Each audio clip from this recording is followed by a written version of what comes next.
Welcome back to the number one breakfast show in the country, Morning at NTV. We'd like to talk about the special drawing rights. Yes, the SDR is an international reserve asset of the IMF, yes, to boost of the official reserves of its member countries. Up to date, 660.7 billion SDR has been allocated. That's about 943 billion US dollars. The biggest allocation, yes, was on August 2nd.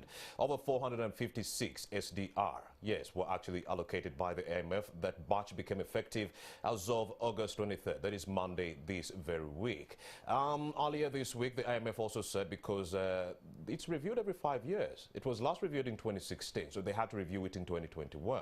So because of the COVID-19 pandemic, they couldn't review the SDR again, so they pushed it until 2022, around July. So I do have Louis Chizito to talk about this and a lot more. He's a commercial lawyer. What does it mean to Ugandans? How many Ugandans even know about the special drawing rights? And why is it that we never had this in the news pre-pandemic and it's taking center stage right now? Very good morning, Louis Chizito. Good morning. Thank you for joining us. Good morning. Thank you. Welcome. All right. Let's talk about the SDR. What is it and what does it mean? All right. Special drawing rights are, in my view, world money backed by nothing and issued, or you can say printed at will. So once the IMF issues a special drawing right, it sits comfortably amongst the reserve assets of that recipient country. And this money, the value of this money is computed based on a basket of currencies. The five currencies. The five currencies. Which are? Which are the dollar, in this order, the euro, the Japanese yen, Chinese renminbi, and I think the British pound. Yes. So you can't argue that it is backed by these basket, but it's the computation of value. And maybe an important thing I should note is that it's issued by the IMF and it's held by countries. So you're not going to walk into a bar because the IMF has issued special drawing rights and you issue and you buy a cup, a beer with special drawing rights. No. These currencies specifically held by nations and then something called designated holders. The international financial institutions like the Africa Development Bank, like the World Bank and the other 15 or 14 financial institutions. Yes. So basically that's what I can sum up what special drawing rights are.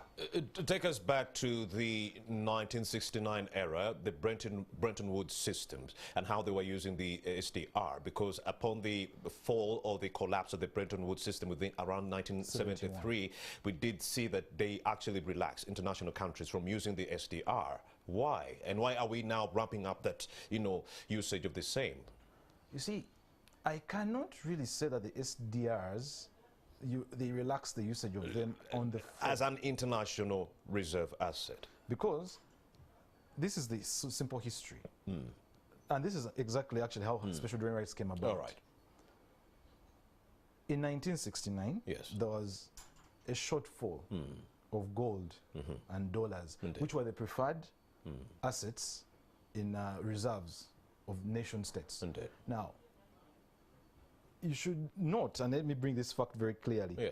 The economist John Maynard Keynes, when they were making the Bretton Woods architecture in 1944, advocated for something called a banco. He actually argued that no one single country should have the monopoly of issuing the world's reserve currency, and therefore we need something that is neutral, like the IMF special drawing rights, which came later. But what happened subsequent to that is that you had the United States breaching its terms of the deal to live up to the Bretton Woods architecture. Because under that system, the US was supposed to, any member country with dollars in reserve could redeem those dollars for gold. Now, that gold was exchanged at $35 per ounce of gold. What happened is that President Nixon in 1971 defaults on that because there was in fact, even in the 70s, there was what you would call stagflation in the US and which spread to the UK. So what happened is the IMF again sat down and they came up with something that can actually supplement the dollar and gold in the event that we have a global catastrophe, like maybe coronavirus, like you saw in 2009, Indeed. like The you saw global in financial 1980 and 1971. So there the biggest allocation you can argue, like you said in your in your introduction, has just been this year. Yes. But then all the others combined actually are almost double this, or times 3 what we have right now. But there hadn't been an allocation, I think, for around 30 years. From 1980 to 2009. Maybe that's when you can argue that they are not so much in use. Yes. But between 1971, when they issued the first SDR, then 1980, they were fairly. But then it was the age of the king dollar, so everyone had the dollar, and you see, the US had, the, you know, in the unilateral, unipolar world. So that's how I can actually sum up the entire history leading up to special drawing rights and why we have them. And of course, it boosts the liquidity of these countries and also the official reserves, boosting them in that regard. And of course, you do have many African countries that are grappling with high debt burdens. So meaning the SDR being taking center stage, it does not add to that debt burden. That's what we are hearing. No. So this comes at a very good time. It comes at a very good time. In fact, this kind of money, what the IMF did on Monday was effectively print world money and issue it without any conditions. Indeed.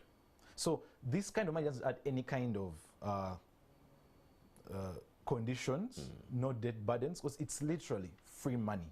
Like I stated, unlike the grants and the loans we get from the IMF, this money is neither claim on the IMF and neither is it some kind of refund you have to make. The only cost that comes with this money is it's once you are below your allocation.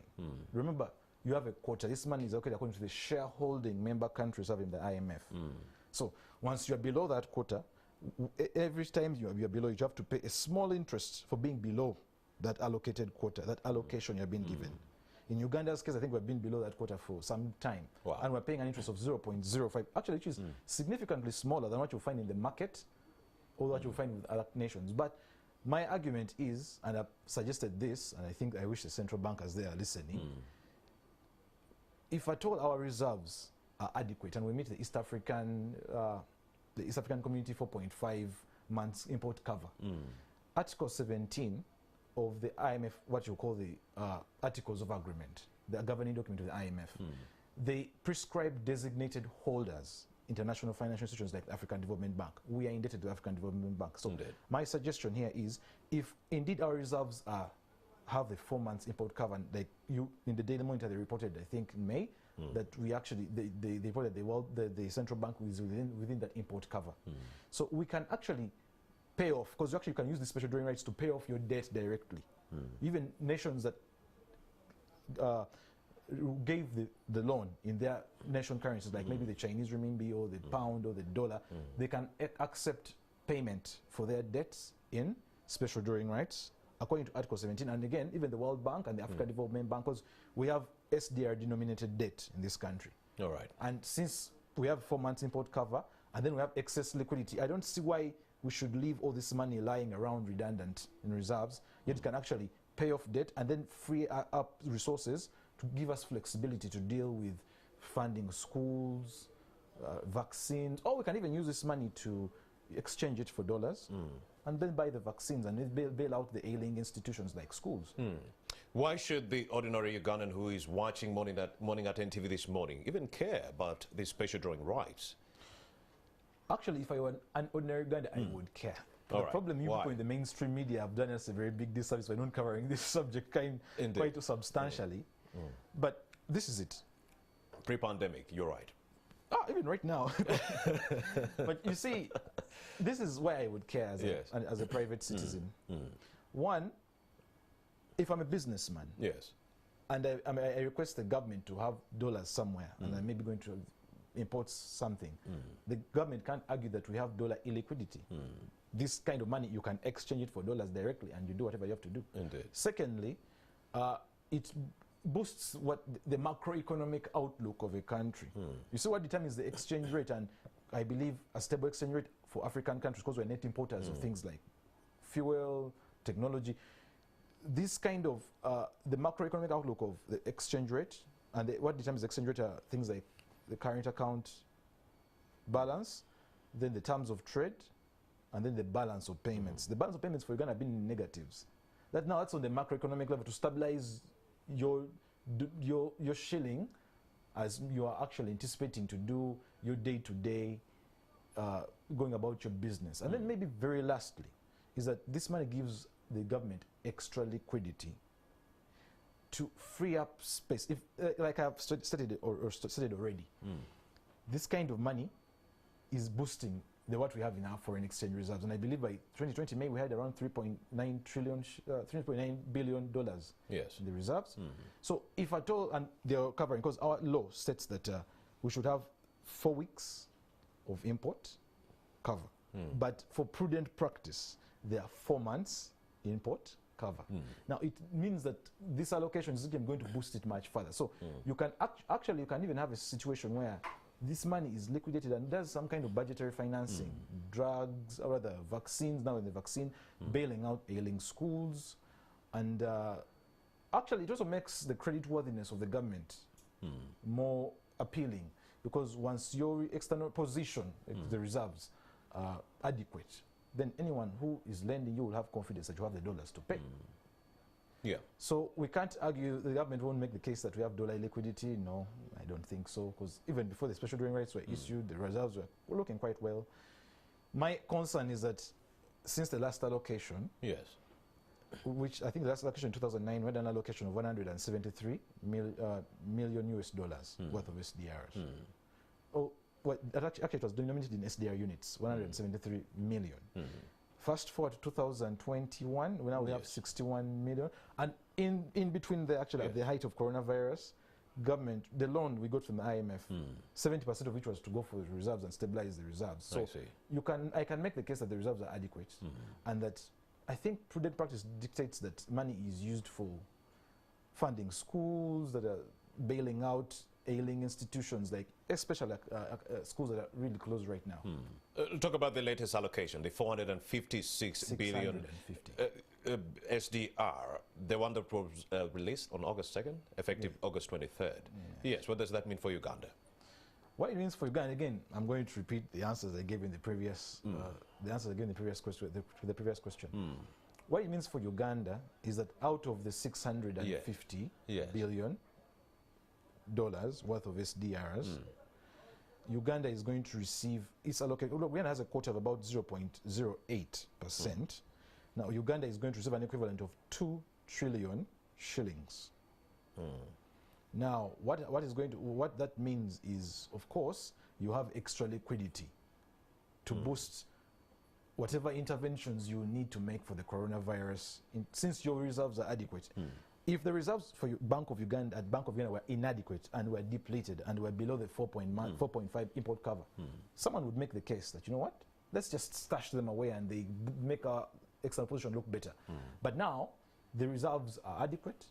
It means that money is going to be in the system, and according to what our policymakers at Ministry of Finance and Bank of Uganda would decide to use that money for, but it means that there is some money to free up space for flexibility to spend on ailing institutions that would have been otherwise bailed out, on vaccines, on coronavirus interventions, on other, even the macroeconomic outlook of the balance of payments, current account, and all those components I don't want to go into so much. But what we should note is, I think the international financial architecture is very unfair.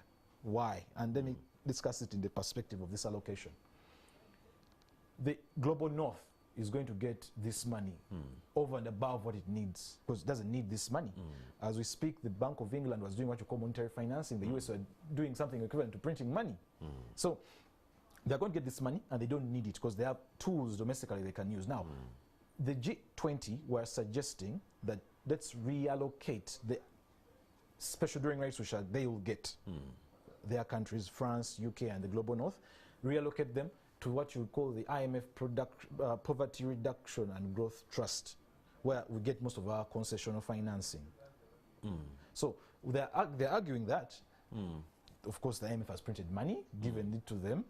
Now, on top of giving it to them, they want to lend it to the IMF, and then the IMF lends it to us. The problem with that kind of transactions is that it comes with conditionalities attached.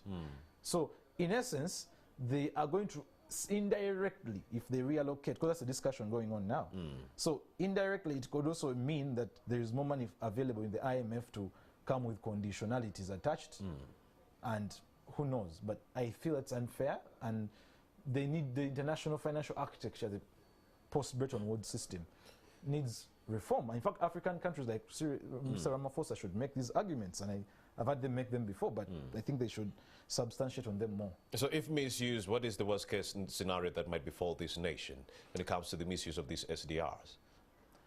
The misuse, like I have stated already, once you are below, this kind of money is allocated according to the shareholding every member country has in the IMF. Right. Now, this money is supposed to be in tandem with your allocation or with your shareholding. Once you're below that shareholding, then you have to pay a small interest of 0.05%. It's like around 5 basis points, 0.5. But that's much lower. That's one consequence. The second consequence is once you exchange these special drawing rights for dollars and you use them, then it also means your external position, if not well managed, can have a very bad outlook. External position meaning your reserves will look depleted, and of course now that kills the macroeconomic outlook. But I don't think that can happen because the technocrats at the central bank are really tried to keep the general. If you look at if you look at the Bank of Uganda Act Section 31, it stipulates the reserve assets we're supposed to have in our foreign reserves, which including gold, special drawing rights, currencies, securities. But then the special drawing rights, at least the special drawing rights have been on the low. They've been decreasing over time. Yeah. And maybe they can make the argument that you can't just look at SDRs in isolation. The management of the reserves, you have to look at them as a whole, and you see which trade-offs you're making between other reserve assets and the special drawing rights. But to answer your question more directly, is the consequence is that there is a cost for you using the SDRs if you're below the quota. And most African countries, I think most of us are even paying that interest. But if you're above that allocation, like the Global North, who have got the excess, they will earn interest on it. So basically, that's what I can say about this kind of money. And I don't think we should get worried about the inflation, because I have had the arguments in the circles, or in different circles, that we're going to get inflation and the IMF is printing money. Okay, yes, but I think the inflation is manageable because the thing is, one other reason why even these SDRs were introduced in the first place was to fight something called deflation. Like the currency strengthening over time and making maybe public debt more expensive. So it kind of helps. Indeed. Out of the 660 billion, yes, we are actually allocating 275 billion US dollars to the low-income countries. Isn't this a mega funding? $33 billion to loan. Yeah, it is. And it goes back to what the answer I gave you to the previous question. That of these $650 billion of SDRs, Africa has 33 billion. Yes. Now that's very little, and that is why Macron, during the G20 summit in June, yes, was making the case. G7. The G7. G7, G20 was making the argument that we need to reallocate. At least 100 billion. I want to use this word, printed money we have got, and reallocate it to the IMF, so that the IMF only lends it to African countries. Yes. Now the argument is, will that money still come with conditionalities? Because remember, we're already highly They indebted. even fail to reallocate that money. Well, they might not. Okay, you see, reallocating again depends on the domestic laws of the given countries. For instance, in the United Kingdom, they cannot just donate their special drawing rights. They have to they have to benefit of them. So the thinking is, once the Global North and the advanced countries reallocate their money to the Poverty Reduction and Growth Trust, once it comes to us in the long run, it's going to come with conditionalities. It's going to come because all IMF related transactions and loans, at least most, are denominated in SDR units. So that is what I can say. Yeah, it's not enough, and there's an argument of reallocating the printed money, that printed SDRs, that the Global North will get to us, and then maybe we become more indebted as a result of an archaic system. Well, the IMF Board of Governors have also called for governments to work transparently and together with civil society so that they could be able to use these SDRs wisely. But then in Uganda here, you've seen the clampdown on civil society. Government doesn't want to hear anything about civil society and the work they are doing. So how will these SDRs be used wisely? It seems like it will be having the input of the technocrats only that are allied with government and not the input of civil society. That's true, and that's my fear. This is a very technical... You see, the IMF... One author stated that the IMF is transparently non-transparent. Transparently non-transparent in its dealings. So, yes, if you take your time and you read the IMF articles of agreement, indeed, I did read them. They are couched in jargon, and my worry is even our members of parliament, Honorable Segirinya, is supposed to sit down and tell government, you know, you have just received free money with literally no interest. It's just, you're not even going to refund it. So what I'm praying is that the members of parliament, they abreast themselves, because I think that they are our last line of defense here. They abreast themselves with these technicalities, then they find out how to manage the external position of this country and what this money can be used for, and then have them used in a transparent nature, because I have not seen of any parliamentary report which is elucidating on these kind of transactions which are coached in a lot of jargon and archaic, okay, not archaic language, it's kind of technical jargon. So let us not leave the technocrats at it alone. Civil society has to be involved. Civil society, and Siatini actually tried to do a very good job. Siatini has been trying to elucidate on awareness on what these SDRs are, on what they should do, how they can be used. They actually, the other day I was watching the executive director of Siatini arguing that the money should be used, taken to purchase of coronavirus vaccines. So my argument is this: I think the parliamentarians, as our last line of defense, are supposed to abreast themselves with these technicalities and actually create some kind of environment for the technocrats to actually understand that, you know what, the politicians are watching and we just cannot take decisions because we think we know it all. So, and maybe to elucidate on this point further, which is digressing a bit but similar in the same line, the reason why even the IMF gets the jurisdiction to actually allocate this kind of money is, and this is a very important point, I should actually tell the viewers as we think we're concluding, is Uganda joined the IMF in 1963, I think around October. And then we have a law that was enacted by Parliament in 1963, which is called the Bretton Woods Agreements Act. Yes. Now, the Bretton Woods Agreements Act is what actually gives the IMF sanction to do everything it can do, even to print money and give us. So we need to actually, the parliamentarians need to study all those legalities, the economic jargon. By engaging civil society. Something that is not happening, because they do not want them to be looking at what government is doing internally. But then, let the viewer know that these special drawing rights cannot be owned individually or by private entities. No, they cannot. So there's no chance. No. Explain it to them before I let you go. Yes, like I stated, if you're out there and you're a viewer and you think that yes, the IMF has printed money and you know, don't expect that the bailout package is going to come in SDR denominated units and you're going to go buy a cup of coffee downtown with SDRs. That's what people will look at you. But the good side of it is they can be owned by individuals, but they give you access to hard currency. And since in Africa, we're not used to swap lines, something called swap lines, where an agreement to hold for central banks currencies for different nations, this kind of money actually gives you liquidity to do something. It's actually just liquidity to do something. Louis Chizito, a commercial lawyer, thank you very much for having made the time to speak to us about this very sticky subject, the special drawing rights. We shall keep it in the news so that the viewers are actually very much well acquainted. Hopefully. Pre-pandemic, it was never in the news.